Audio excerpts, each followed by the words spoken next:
बिस्मिल्लाहिर्रहमानिर्रहीम। नाज़रीन इकराम, मैंने अपने ये गुज़श्ता प्रोग्राम में बताया था कि मैं ड्रग्स माफिया पे एक प्रोग्राम कर रहा हूँ। आप अपनी राय दें, अगर कोई आपके पास मालूमात है तो वो दें। नाज़रीन इकराम, program talk show with Naeem Khan के साथ मैं इस बात का आपको यकीन दिलाता हूँ कि हक सच की बात होगी। किसी के साथ नरमी नहीं की जाएगी, ना अपनी राय दी जाएगी। जो हालात वाक़यात होंगे, जो देखा वो लिखा, जो देखा वो बयान किया। यही हमारी प्रोग्राम की एक ख़ास बात है। तो मैंने कहा था कि जो ड्रग्स माफिया है वो पूरी दुनिया में है, लेकिन पाकिस्तान में उसने ज़्यादा पंजे गाड़े हुए हैं। एक तो बड़ी माजरत के साथ कि पाकिस्तान में ड्रग्स माफिया समझा जाता है कि ये जो हीरोइन, फीम और चर्स वगैरह का कारोबार करते हैं, पता नहीं यही ड्रग्स माफिया हैं। नेवर। ये इंटॉक्सिकेटेड प्रॉब्लम है, वो और चीज़ है। या मैं जो जिक्र करना चाहता हूँ वो ड्रग्स माफिया वो ये है जो मेडिसिन बनाता है, मेडिसिन सेल करता है, मेडिसिन लोगों के पास बेचता है और हुकूमत के साथ मिली भगत करके उनकी कीमतों को बढ़ाता है। और इसकी चेन में मैंने 3 हिस्से आपको बताता हूँ। नंबर 1 कि मेडिसिन कंपनी जो मेडिसिन तैयार करती है वो भी ड्रग्स माफिया का एक हिस्सा है। वो सेल करने के लिए अपने नुमाइंदे मुकर्रर कर देती है, जिन्हें मेडिकल रैप कहते हैं, जो कि जाके मिलते हैं फार्मेसी वालों के पास या ये मेडिकल स्टोर वालों के पास या डॉक्टर साहबान के पास। अब आप यकीन करें कि सबसे ज़्यादा लाइनें डॉक्टर हजरात के पास लगी हैं। मेडिकल रैप जाते हैं कि जनाब डॉक्टर साहब ये दवाई लिख लें, इसमें हम आपको इतना इंसेंटिव देंगे, आपको कार लेके देंगे, आपको एसी लेके देंगे, आपको उम्रे के टिकट लेके देंगे। यानी ये इंसेंटिव देते हैं और डॉक्टर हजरात कबूल भी करते हैं। फिर वही दवाएं, वही मामला चलते हैं, ख्वाह किसी को फ़ायदा हो नुकसान हो, डॉक्टर साहब ने जो दवाई लिखनी है वही चलनी है। यानी इसमें 3 एलिमेंट्स मैंने बयान किया है: मेडिसिन कंपनी का मालिक, मेडिकल रैप और डॉक्टर्स। अब आप यकीन करें कि ये 3 एक साइड पे है और इन पे जो चेक्स है वो हैं हुकूमत के, जिन्हें हम ड्रग इंस्पेक्टर कहते हैं, नुमाइंदे हैं हुकूमत के, जो चेक करते हैं कि ड्रग्स एक्सपायरी तो नहीं, ड्रग्स इंटॉक्सिकेटेड तो नहीं, ड्रग्स में कोई और तो चीज़ नहीं मंजूर शुदा है कि नहीं। यानी वो तमाम इख्तियारात उनके पास होते हैं। वो चाहें तो मेडिकल स्टोर, फार्मेसी सील कर देते हैं, या डॉक्टर हजरात जो कि DHO हैं या दीगर हजरात जिनको हुकूमत ने इख्तियारात दिए होते हैं वो अस्पताल सील कर देते हैं। अगर उनके पास ऐसे शवाहद हों कि यहाँ एक्सपायरी ड्रग्स हैं या अनक्वालिफाइड लोग हैं, ये सारे मामला बिल्कुल कानून के मुताबिक ठीक हैं। लेकिन अगर एक्सपायरी दवाएँ भी मिल रही हैं और वो दवाएँ जो कि इंतहाई नुकसानदेह हैं वो भी अगर डॉक्टर लिख के दे रहे हैं, वो इंजेक्शन लिख के दे रहे हैं, तो फिर वो माफिया नहीं हुआ तो क्या हुआ है। यहाँ मैं माजरत चाहूँगा, सब डॉक्टर हज़रात एक जैसे नहीं होते। डॉक्टर एक्चुअली मसीहा हैं। लोग अपने दुख, दर्द, तकलीफ़, बीमारी के लिए डॉक्टर के पास जाते हैं, क्योंकि और तो कोई उनके पास है ही नहीं। वे खा वो एलोपैथिक डॉक्टर हैं या होम्योपैथिक डॉक्टर के पास भी जाते हैं या तिब्बा के पास भी जाते हैं, कीमो के पास भी जाते हैं। वही समझते हैं कि इनसे हमें शफा मिलेगी। शफा में जाना बल्ला। लेकिन जो मौजूदा मरवजा तरीक़ाकार है वो एलोपैथिक है, और इसमें आप यकीन करें 1 साल में होशरुबा इजाफा हुआ है मेडिसिन की कीमतों में। जो दवाई 3 रुपए की थी वो अब 15 रुपए की है, और जो 15 रुपए की थी वो 75 रुपए की है। ये किसने किया? कोई चेक नहीं। मेडिसिन कंपनी के मालकान मिलाते हैं हुकूमत को साथ, वजारत सेहत के नुमाइंदों को, और कहते हैं जी वो डॉलर का रेट बढ़ गया, जी हमने ये कर दिया, वो कर दिया, कीमतें बढ़ा दी।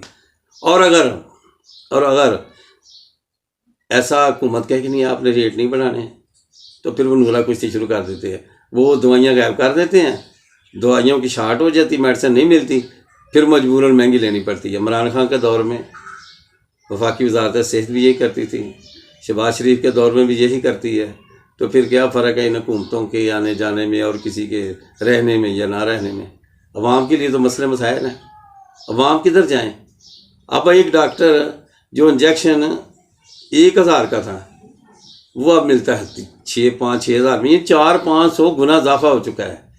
और वजारत सेहत है कि वो बस खामोशी से, ये आप देखें, ये एक छोटा सा इंजेक्शन है मैथकबाल, ये जिनके असाबी कमज़ोरी वो लगाते हैं, 85 रुपये उसकी कीमत थी, आज 150 का है, उसकी डबल कीमत हो गई। पैनाडाल गोली छोटी सी 8 आने की थी, अब 3 रुपये की हो गई। तो छोटी छोटी दवाइयाँ, छोटे छोटे इंजेक्शन अब सैकड़ों में जा रहे हैं। तो ये ड्रग्स माफिया नहीं तो और क्या है। इसका ख़ात्मा कैसे मुमकिन है? I don't believe it. मुझे यकीन नहीं है, क्योंकि ये सब मिले हुए हैं। अवाम को ये कहते हैं कि जी हमारी कीमतें बढ़ गई, ऐसा हो गया, वैसा डॉलर आ गया जी। जो मुल्क में दवाइयाँ तैयार हो रही हैं, मेडिसिन जो मुल्की है। अब मुझे बताएं, ये करशी का सिरप है, ये 45 रुपये का था, 140 का है। ये क्या चीज़ है? ये सब मिली भगत है और कोई पूछने वाला नहीं। वजारत सेहत में अफजल कादर पटेल साहब हैं, वफाकी वज़ीर सेहत, बयान तो बड़े देते हैं, गर्म है जोशीले हैं, लेकिन रिज़ल्ट 0/0 है। तो इसी तरह सूबाई वजारत सेहत, वो भी ड्रग इंस्पेक्टर मंथलियाँ ले रहे हैं और खामोशी से जो मर्ज़ी करें। इस तरह DHO ज़रा आते हैं या मेडिकल जो बड़े बड़े डॉक्टर जो चेकिंग के, इनके इंस्पेक्शन के इख्तियार आते हैं, वो अस्पतालों में जो मर्ज़ी हो रहा है, प्राइवेट में उन्हें कुछ नहीं, बस उनको पता है कि हमारे मामला चल रहे हैं। और हैरत है कि एक और बात बताऊँ, यहाँ एक ड्रग इंस्पेक्टर थे, बड़े मशहूर, उस वक्त ज़िला में एक ही होते थे। वो मेडिकल स्टोरों के पास जाना, उन्होंने कहा मेरा माल सेल करें। वो प्राइवेट हर्बल होता है, उसकी दवाइयाँ लोग मेडिकल स्टोरों पे बिकती थी, वो बिकें या ना बिकें, वो बिल ले लेते थे पहले। तो ये क्या है? ये माफिया नहीं तो और क्या है। मैं पाकिस्तानी जो सियासत पे लोग बात करते हैं, सकाफत पे बात करते हैं, लेकिन मुझे माशरती पहलुओं पे खौफ आता है कि कैसे हालात हो गए हैं। और इन हालात में एक मजदूर जिसकी तनख्वाह 20-25 हज़ार वो डॉक्टर के पास जा सकता है, मुझे बताएं। सेहत कार्ड है, वो भी किसी को मिल रहा है, किसी को नहीं मिल रहा है, किसी का इलाज हो रहा है, किसी का नहीं हो रहा है। छोटे छोटे ऑपरेशन के 20-20 हज़ार, 30-30 हज़ार, 25-25 हज़ार, ये क्या मामला है? लोगों के पास पैसे नहीं हैं, फिर वो कहाँ जाएं? गवर्नमेंट ने तो कोई नज़र नहीं आ रहा। ये प्राइवेट अस्पताल में आप जाते हैं तो देखें, वहाँ तो इतने कॉस्टली इलाज हैं जिनका बंदा अफोर्ड ही नहीं कर सकता। सरकारी अस्पतालों में जाएंगे तो आपको नज़र आएगा कि डॉक्टर भी नहीं है, नर्सें भी नहीं हैं, कोई है आता जाता, बस वो उधर बादशाह ही है। प्राइवेट लोग जो हैं, जिनके तलक़ात हैं, उनके दवाइयाँ मिल जाती हैं, जिनके नहीं हैं वो बेचारे बेचारों के मददगार है। हालात की संगीनी है। जिस तरह किसी कौम में तालीम बहुत ज़रूरी है, इसी तरह सेहत भी बहुत ज़रूरी है। अब आप देखें, सेहत के लिए हमारे कोई ना लॉन्ग टर्म पॉलिसी है, ना कोई शॉर्ट टर्म है, बस अपनी मदद आपके तहत लोग जा रहे हैं और सारा मुल्क शुगर में मुब्तला हो रहा है। हमारे पास क्या है? गरम गरम खाना खाते हैं, ठंडी ठंडी बोतलें पीते हैं, पेप्सी, कोका कोला। और ये क्या करती हैं? जिसकी 140 शुगर है 180 कर देती हैं। नहीं आपको यकीन तो आप चेक करके देख लें। बोतलें रात को बेरामी पैदा करती हैं और शुगर की इंतहाई कैफियत को बढ़ा देती हैं। और हमारा मुल्क क्या कर रहा है? लोग क्या कर रहे हैं? गरम गरम खाना खा रहे हैं, ठंडी ठंडी बोतलें पी रहे हैं, मैदे इनके ख़राब। तो फिर क्या करते हैं? डॉक्टर के पास जाते हैं, डॉक्टर एक्सपेरिमेंटल शुरू कर देता है। कैसे? वो कोई डाइजेस्टर दवाई दे देता है, कोई पेन किलर दे देता है, मसला और कोई होता है, दवाइयाँ और खा रहा होता है बंदा। तो ये क्या, ये सारा ऐसे ही चल रहा है। तो मेरी हुकूमत पाकिस्तान से, हुकूमत पंजाब से, पंजाब के वज़ीर सेहत बहुत अच्छी शोहरत के हामिल समझे जाते हैं, जो निगरान सूबाई वज़ीर हैं। वो लेबार्ट्री के लिए बड़े दिलदादा हैं कि हमारे मुल्क में डायग्नोज अच्छी हो बीमारियों की, ताकि बीमारियों को जड़ से ख़त्म किया जाए। कोशिश कर रहे हैं, लेकिन वो निगरान है, उनको 3 नहीं तो 5 माह, 5 नहीं तो 7 माह, बस फिर उन्होंने चले जाना है, फिर वही का वही। लेकिन उनके भी आने से माफियाज को कोई फ़र्क नहीं पड़ा। आज भी आप देखें, जो बड़े बड़े डॉक्टर हैं, उनके बाहर 20-20, 25-25 वो मेडिकल रैप खड़े हैं, इंतज़ार में हैं, जनाब डॉक्टर साहब ये दवाई लिखनी है, बस यही लिख रहे हैं। और आपकी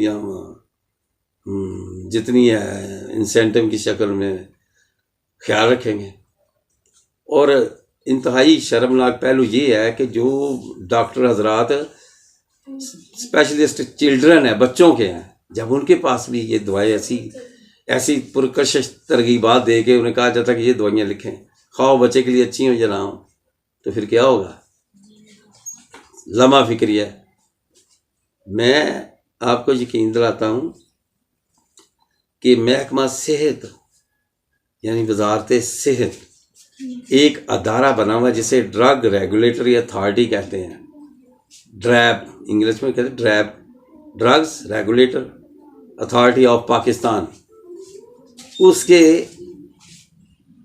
जितने आर्टिकल्स हैं, जितने उसकी सेक्शन हैं, उनमें वजाहत दी हुई है कि दवाइयाँ अच्छी होंगी, मुल्क व कौम के मफाद में दवाइयाँ स्मगल शुदा नहीं होंगी, और अगर कोई आदमी ज़्यादा कीमत पे दवाइयाँ फ़रोख्त करेगा उसे जेल भेज दिया जाएगा, चलान हो जाएगा, उसकी मेडिकल स्टोर हॉस्पिटल सील कर दिए जाएंगे। वो ड्रैब का काम है और ये ड्रग इंस्पेक्टर को सारे इख्तियार दिए गए हैं या DHO को दिए गए हैं। लेकिन अमली तौर पर नाज़रीन कराम, अमली तौर पर क्या इसका रिज़ल्ट है आप देख लें। आप सुबह गुजरांवाला डिविजनल हेडक्वार्टर अस्पताल चले जाएँ, हाफिजाबाद अस्पताल चले जाएँ, आप मंडी बहाउद्दीन अस्पताल चले जाएँ, लाहौर के सर्विसेज अस्पताल चले जाएँ, लोग लाइनों में लगे ज़लीलो ख्वार हो रहे हैं। प्राइवेट अस्पतालों में चले जाओ, डॉक्टर नहीं मिलते हैं, फीसें भी ले लेते हैं। बंदा अंदर लाश मुर्दा पड़ी होती है और डॉक्टर हज़रात कह रहे हैं कि जगह बिल बनाओ जी। इंसानियत तो मर गई है, मुर्दा शख्स से भी पैसे वसूल किए जाते हैं। तो नाज़रीन कराम, ये बहुत इंसानियत बहुत दूर की बात है। मुझे एक बंदे ने एक बात बताई है और मैं अपने प्रोग्राम में उसे आपकी नज़र करना चाहता हूँ। एक बंदा दूसरे बंदे से पूछता है कि यार रोशनी कब आती है? तो वो कहता है कि जब अंधेरा छिटता है, अंधेरा ख़त्म होता है, हल्की सी सफ़ेदी आती है तो रोशनी आती है। वो कहता है अच्छा। वो कहता तुम बताओ रोशनी कब आती है? वो कहता है कि इंसान में रोशनी उस वक़्त आती है जब वो आने वाले फ़र्द को, अफराद को, उनकी ज़रूरतों को उनके चेहरे से पढ़ लेता है कि ये आदमी ज़रूरतमंद है, मजबूर है, बेबस है, इसे किस चीज़ की ज़रूरत है। उस वक़्त उसमें रोशनी आती है और वो अल्लाह की तरफ से आती है। अल्लाह ताला उसे हिकमत अता करते हैं, अल्लाह ताला उसकी सलाहियत बढ़ाते हैं। उनको पता होता है कि ये बंदा जो मेरे पास आया है इसका ये मसला है। इसको कहते हैं रोशनी आना। और ये स्पिरिचुअल आती है, अंदर से आती है, ना कि ये बाहर से आती है। बाहर की रोशनी तो रोशनी है, जब अंदर आपके रूह में रोशनी आ जाएगी आपको ये पता चल जाएगा ये दुनिया का माल इधर ही रहना है, बाकी क्या है। तो फिर मैं डॉक्टर हूँ या मैं वकील हूँ या मैं इंजीनियर हूँ, लूट मार कर रहा हूँ, तो फिर मैंने अपना साथ देना है, यहाँ भी देना है और आखिरत में भी देना है। तो नाज़रीन इकराम, बातें तो बहुत हैं, ख़त्म ही नहीं होती। लेकिन ड्रग्स माफिया मैंने बता दिया है, इसकी चेन है। नंबर 1 मेडिसिन कंपनी का मालिक, number 2 medical reps, number 3 doctor, number 4 drugs inspector या DHO हजरात।